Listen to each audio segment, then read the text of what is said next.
존경하는 국민 여러분, 저는 오늘 비상계엄에 관한 입장을 밝히기 위해 이 자리에 섰습니다.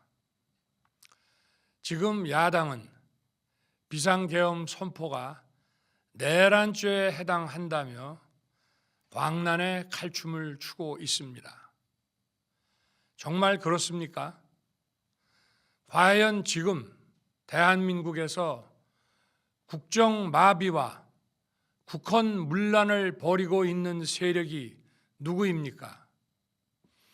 지난 2년 반 동안 거대 야당은 국민이 뽑은 대통령을 인정하지 않고 끌어내리기 위해 퇴진과 탄핵 선동을 멈추지 않았습니다. 대선 결과를 승복하지 않은 것입니다.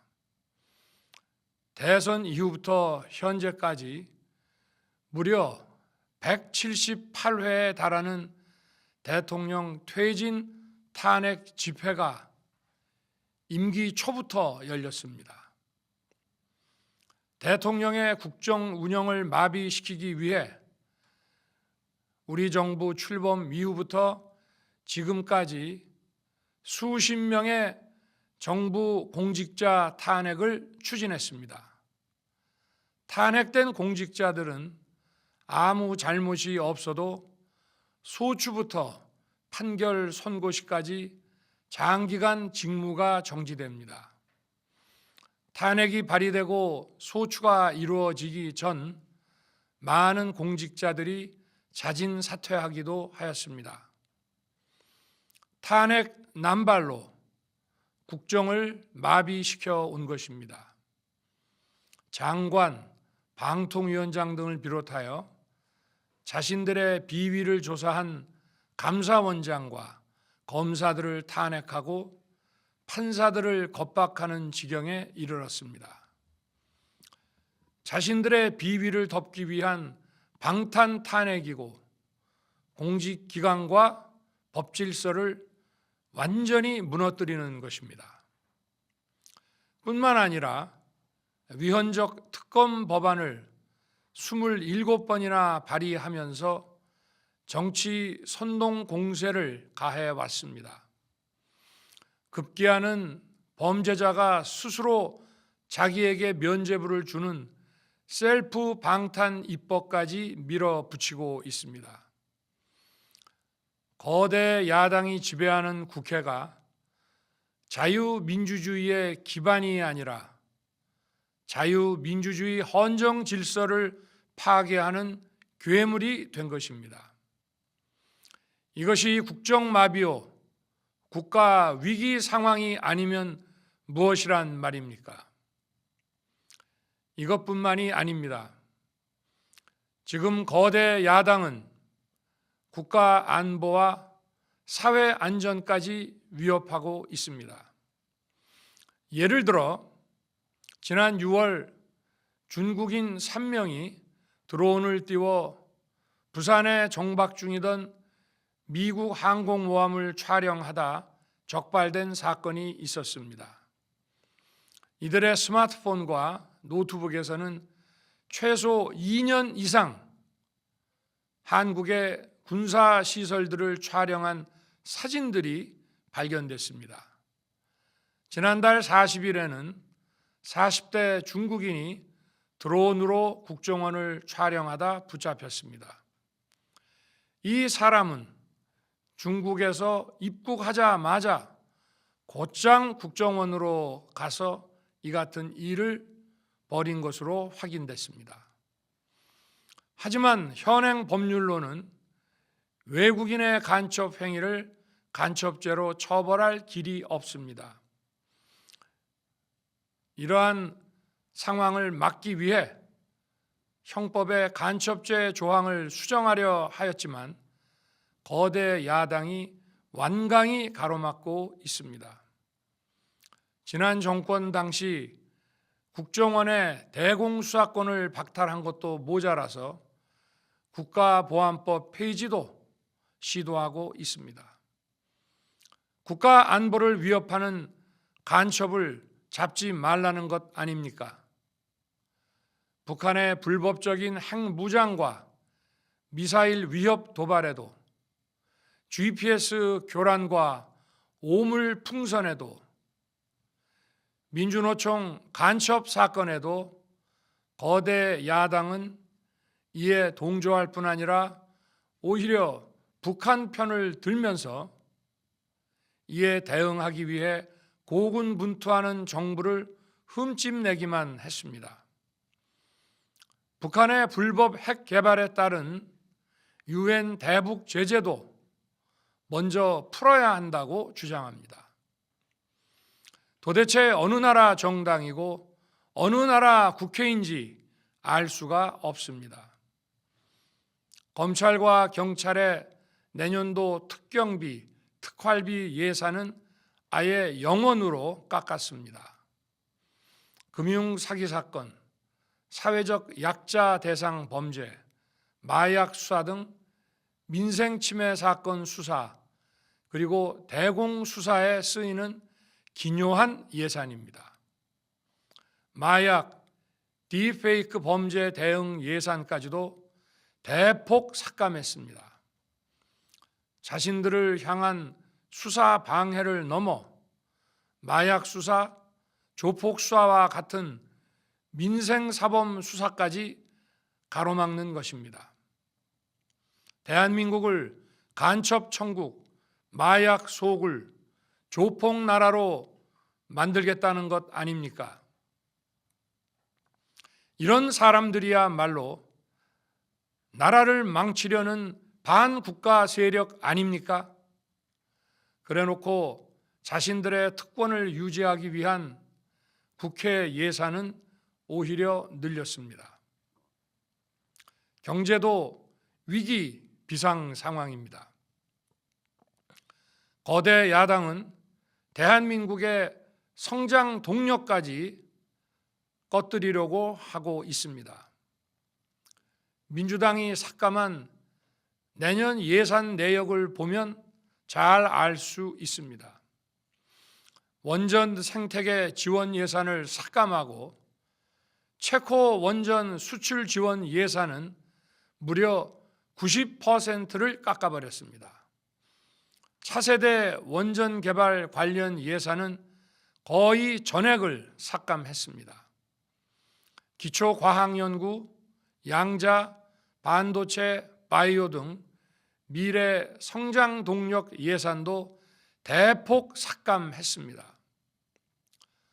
동해가스전 시추 예산, 이른바 대왕고래 사업 예산도 사실상 전액 삭감했습니다. 청년 일자리 지원 사업, 취약계층 아동 자산 형성 지원 사업, 아이들 돌봄 수당까지 손을 댔습니다. 산업 생태계 조성을 위한 혁신 성장 펀드, 강소기업 육성 예산도 삭감했습니다.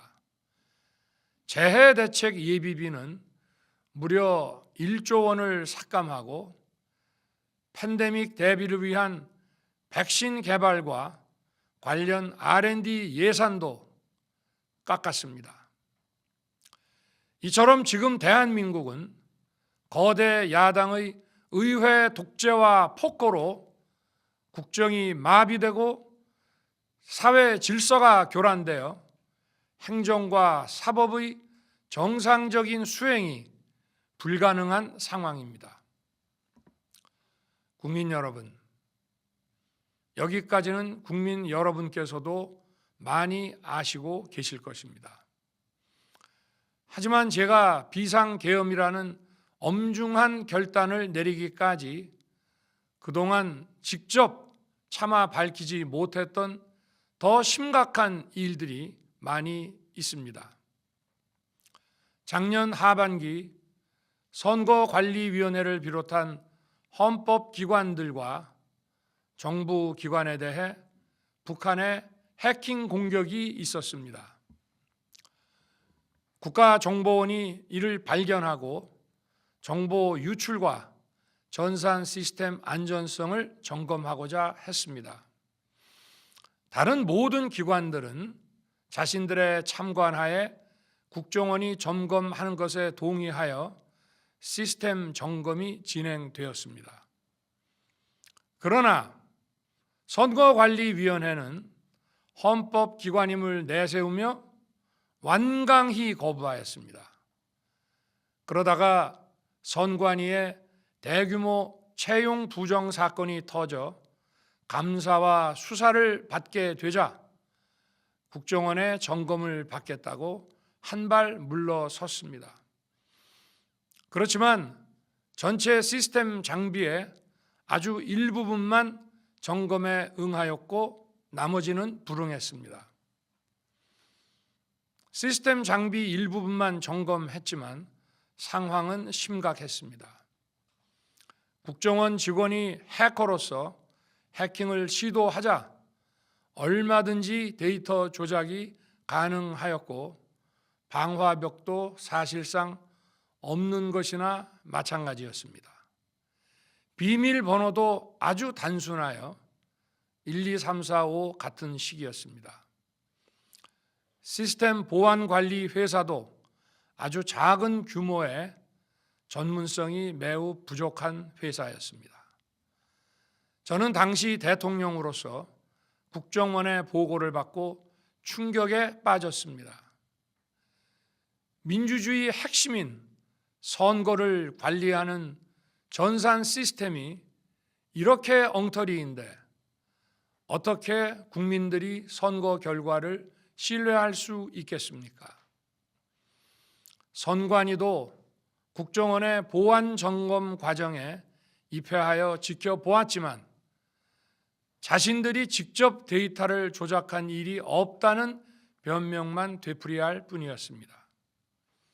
선관위는 헌법기관이고 사법부 관계자들이 위원으로 있어 영장에 의한 압수수색이나 강제 수사가 사실상 불가능합니다. 스스로 협조하지 않으면 진상규명이 불가능합니다. 지난 24년 4월 총선을 앞두고도 문제 있는 부분에 대한 개선을 요구했지만 제대로 개선되었는지는 알 수 없습니다. 그래서 저는 이번에 국방장관에게 선관위 전산 시스템을 점검하도록 지시한 것입니다. 최근 거대 야당 민주당이 자신들의 비리를 수사하고 감사하는 서울중앙지검장과 검사들, 헌법기관인 감사원장을 탄핵하겠다고 하였을 때 저는 이제 더 이상은 그냥 지켜볼 수만 없다고 판단했습니다. 뭐라도 해야 되겠다고 생각했습니다. 이들은 이제 곧 사법부에도 탄핵의 칼을 들이댈 것이 분명했습니다. 저는 비상계엄령 발동을 생각하게 되었습니다. 거대 야당이 헌법상 권한을 남용하여 위헌적 조치들을 계속 반복했지만 저는 헌법의 틀 내에서 대통령의 권한을 행사하기로 했습니다. 현재의 망국적 국정마비 상황을 사회교란으로 인한 행정사법의 국가기능 붕괴 상태로 판단하여 계엄령을 발동하되 그 목적은 국민들에게 거대 야당의 반국가적 패악을 알려 이를 멈추도록 경고하는 것이었습니다. 그럼으로써 자유민주주의 헌정 질서의 붕괴를 막고 국가 기능을 정상화하고자 하였습니다. 사실 12월 4일 계엄 해제 이후 민주당에서 감사원장과 서울중앙지검장 등에 대한 탄핵안을 보류하겠다고 발표하여 짧은 시간의 계엄을 통한 메시지가 일정 부분 효과가 있었다고 생각했습니다. 그러나 이틀 후 보류하겠다던 탄핵 소추를 그냥 해버렸습니다. 비상계엄의 명분을 없애겠다는 뜻이었습니다. 애당초 저는 국방장관에게 과거의 계엄과는 달리 계엄의 형식을 빌려 작금의 위기 상황을 국민들께 알리고 호소하는 비상조치를 하겠다고 했습니다. 그래서 질서 유지에 필요한 소수의 병력만 투입하고 실무장은 하지 말고 국회의 계엄 해제 의결이 있으면 바로 병력을 철수시킬 것이라고 했습니다.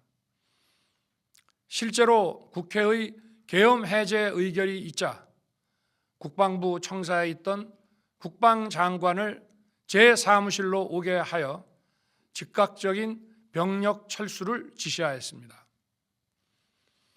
제가 대통령으로서 발령한 이번 비상조치는 대한민국의 헌정 질서와 국헌을 망가뜨리려는 것이 아니라 국민들에게 망국의 위기 상황을 알려드려 헌정 질서와 국헌을 지키고 회복하기 위한 것입니다. 소규모이지만 병력을 국회에 투입한 이유도 거대 야당의 망국적 행태를 상징적으로 알리고 계엄 선포 방송을 본 국회 관계자와 시민들이 대거 몰릴 것을 대비하여 질서 유지를 하기 위한 것이지 국회를 해산시키거나 기능을 마비시키려는 것이 아님은 자명합니다. 300명 미만의 실무장하지 않은 병력으로 그 넓디 넓은 국회 공간을 상당 기간 장악할 수 없는 것입니다. 과거와 같은 계엄을 하려면 수만 명의 병력이 필요하고 광범위한 사전 논의와 준비가 필요하지만 저는 국방장관에게 계엄령 발령 담화 방송으로 국민들께 알린 이후에 병력을 이동시키라고 지시했습니다. 그래서 10시 30분 담화 방송을 하고 병력 투입도 11시 30분에서 12시 조금 넘어서 이루어졌으며 1시 조금 넘어 국회의 계엄 해제 결의가 있자 즉각 군 철수를 지시하였습니다. 결국 병력이 투입된 시간은 한두 시간 정도에 불과합니다. 만일 국회 기능을 마비시키려 했다면 평일이 아닌 주말을 기해서 계엄을 발동했을 것입니다. 국회 건물에 대한 단전 단수 조치부터 취했을 것이고 방송 송출도 제한했을 것입니다. 그러나 그 어느 것도 하지 않았습니다. 국회에서 정상적으로 심의가 이루어졌고 방송을 통해 온 국민이 국회 상황을 지켜보았습니다. 자유민주 헌정 질서를 회복하고 수호하기 위해 국민들께 망국적 상황을 호소하는 불가피한 비상조치를 했지만 사상자가 발생하지 않도록 안전사고 방지에 만전을 기하도록 하였고 사병이 아닌 부사관 이상 정예 병력만 이동시키도록 한 것입니다. 저는 이번 비상계엄을 준비하면서 오로지 국방장관하고만 논의하였고 대통령실과 내각 일부 인사에게 선포 직전 국무회의에서 알렸습니다. 각자의 담당 업무 관점에서 우려되는 반대 의견 개진도 많았습니다. 저는 국정 전반을 보는 대통령의 입장에서 현 상황에서 이런 조치가 불가피하다고 설명했습니다. 군 관계자들은 모두 대통령의 비상계엄 발표 이후 병력 이동 지시를 따른 것이니만큼 이들에게는 전혀 잘못이 없습니다. 그리고 분명히 말씀드리지만 저는 국회 관계자의 국회 출입을 막지 않도록 하였고, 그래서 국회의원과 엄청나게 많은 인파가 국회 마당과 본관, 본회의장으로 들어갔고 계엄해제 안건 심의도 진행된 것입니다. 그런데도 어떻게든 내란죄를 만들어 대통령을 끌어내리기 위해 수많은 허위 선동을 만들어내고 있습니다. 도대체 2시간짜리 내란이라는 것이 있습니까? 질서 유지를 위해 소수의 병력을 잠시 투입한 것이 폭동이란 말입니까? 거대 야당이 거짓 선동으로 탄핵을 서두르는 이유가 무엇이겠습니까? 단 하나입니다. 거대 야당 대표의 유죄 선고가 임박하자 대통령의 탄핵을 통해 이를 회피하고 조기 대선을 치르려는 것입니다. 국가 시스템을 무너뜨려서라도 자신의 범죄를 덮고 국정을 장악하려는 것입니다. 이야말로 국헌문란 행위 아닙니까? 저를 탄핵하든 수사하든 저는 이에 당당히 맞설 것입니다. 저는 이번 계엄 선포와 관련해서 법적, 정치적 책임 문제를 회피하지 않겠다고 이미 말씀드린 바 있습니다. 저는 대통령 취임 이후 지금까지 단 한순간도 개인적인 인기나 대통령 임기, 자리 보존에 연연해 온 적이 없습니다. 자리 보존 생각만 있었다면 국헌문란 세력과 구태여 맞서 싸울 일도 없었고 이번과 같이 비상계엄을 선포하는 일은 더더욱 없었을 것입니다. 5년 임기 자리 지키기에만 매달려 국가와 국민을 외면할 수 없었습니다. 저를 뽑아주신 국민의 뜻을 저버릴 수 없었습니다. 하루가 멀다 하고 다수의 힘으로 입법 폭거를 일삼고 오로지 방탄에만 혈안되어 있는 거대 야당의 의회 독재에 맞서 대한민국의 자유민주주의와 헌정 질서를 지키려 했던 것입니다. 그 길밖에 없다고 판단해서 내린 대통령의 헌법적 결단이자 통치 행위가 어떻게 내란이 될 수 있습니까? 대통령의 비상계엄 선포권 행사는 사명권 행사, 외교권 행사와 같은 사법심사의 대상이 되지 않는 통치 행위입니다. 국민 여러분, 지금 야당은 저를 중범죄자로 몰면서 당장 대통령직에서 끌어내리려 하고 있습니다. 만일 망국적 국헌문란 세력이 이 나라를 지배한다면 어떤 일이 벌어지겠습니까?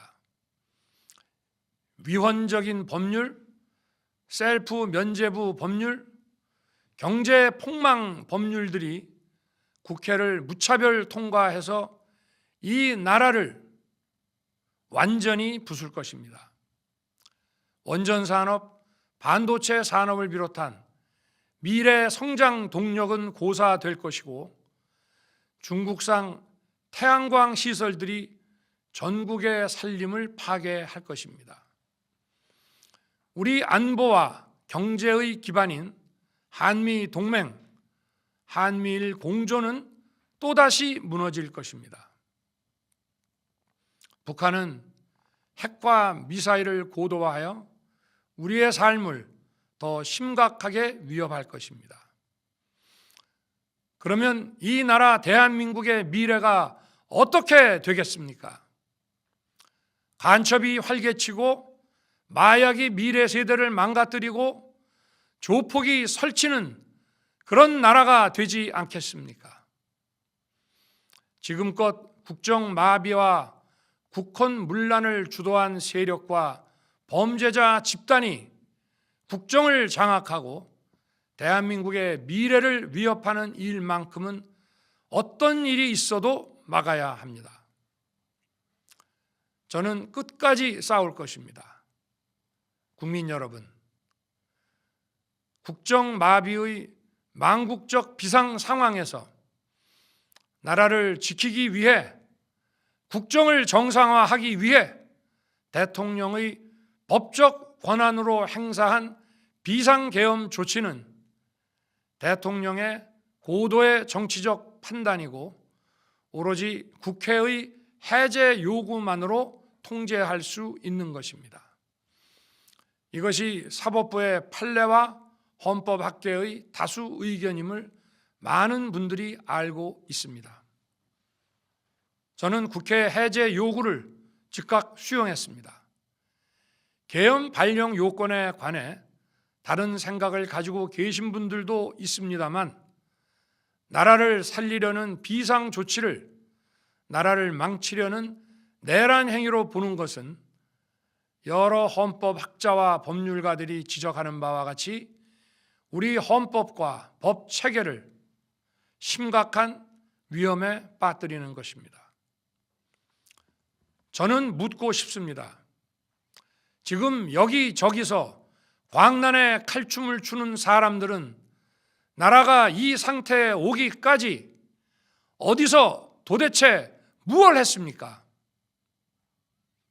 대한민국의 상황이 위태롭고 위기에 놓여 있다는 생각도 전혀 하지 않았다는 말입니까? 공직자들에게 당부합니다. 엄중한 안보 상황과 글로벌 경제 위기에서 국민의 안전과 민생을 지키는 일에 흔들림 없이 매진해 주시기 바랍니다. 국민 여러분, 지난 2년 반 저는 오로지 국민만 바라보며 자유민주주의를 지키고 재건하기 위해 불의와 부정, 민주주의를 가장한 폭거에 맞서 싸웠습니다. 피와 땀으로 지켜온 대한민국, 우리의 자유민주주의를 지키는 길에 모두 하나가 되어 주시길 간곡한 마음으로 호소드립니다. 저는 마지막 순간까지 국민 여러분과 함께 싸우겠습니다. 짧은 시간이지만 이번 계엄으로 놀라고 불안하셨을 국민 여러분께 다시 한번 사과드립니다. 국민 여러분에 대한 저의 뜨거운 충정만큼은 믿어 주십시오. 감사합니다.